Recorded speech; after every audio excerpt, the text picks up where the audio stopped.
La question de l'insécurité dans la partie est de notre pays traduit de manière claire l'incapacité de M. Tshisekedi à imposer la paix, la sécurité, voire même l'ordre de la discipline dans ces pays.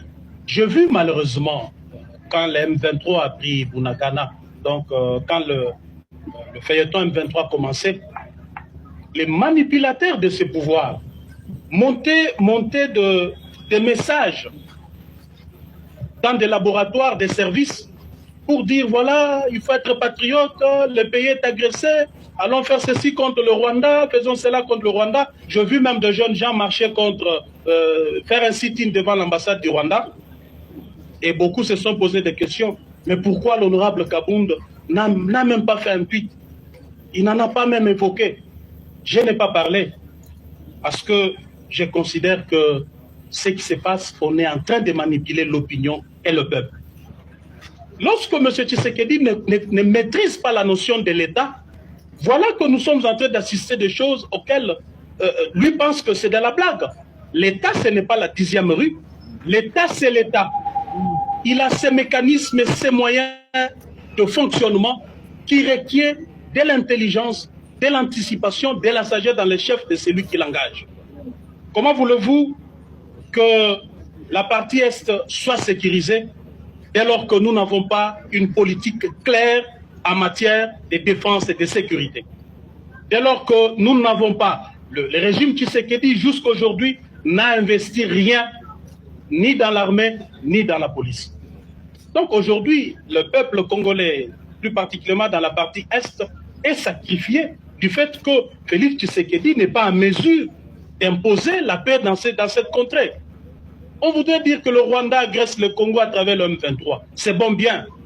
C'est bon bien parce que la scène internationale, elle est ce qu'elle est. Ne pensez pas que nos voisins, tels qu'ils nous entourent là, ce sont nos amis. Ils sont en même temps amis, ils sont en même temps ennemis. C'est ça les relations internationales.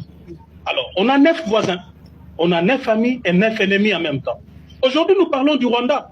Mais demain, ça peut être Brazzaville. Pour mine de rien, il y a une histoire et il nous déclare la guerre. Demain, ça pourrait être l'Angola. Pour un petit accrochage, l'Angola se décide. Il nous déclare la guerre. Qu'est-ce sera le Congo? Qu'est-ce sera son peuple? Si nous sommes en train aujourd'hui de nous lamenter parce qu'un groupe armé, soutenu par le Rwanda soit-il, est en train de semer désolation dans toute la partie est du pays. Mais si alors demain, un État nous déclarait la guerre, ou encore je voudrais aller plus loin, si c'est le Rwanda lui-même qui se décide alors de dire, voilà, je ne vous fais pas la guerre à couvert, je vous déclare la guerre. Donc nous allons fuir ces pays, n'est-ce pas? Nous allons donc fuir ces pays. Nous irons faire nos marches de soutien au FRDC en dehors de ces pays. Moi, je pense qu'au lieu de faire des marches de soutien au FRDC, nos FRDC n'ont pas besoin de soutien des civils. Surtout pas dans les réseaux sociaux, à travers des tweets, à travers des messages. C'est une aliénation de tout un peuple. En lieu et place de faire des marches de soutien au FRDC, en lieu et place de marcher contre l'ambassade du Rwanda, je crois que le peuple congolais aurait bien décidé de marcher contre Tshisekedi et son gouvernement pour exiger des actions plus concrètes afin de sécuriser la partie Est. A contrario, on voit un chef de l'État qui pense que le pays va bien. À le voir comme ça, vous ne sentez pas que ce monsieur a un pays qui a un problème.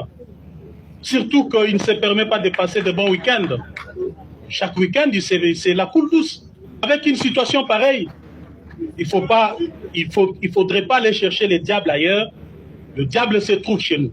Je dois vous dire que ce pays, en fait, vit la théorie de l'éléphant dans la pièce. Vous savez, la théorie de l'éléphant dans la pièce, c'est que nous sommes en train de penser que la faute, c'est l'autre. Alors le vrai problème est dans la maison. On ne fera aucun ménage, on n'arrangera rien aussi longtemps que l'éléphant est dans la pièce.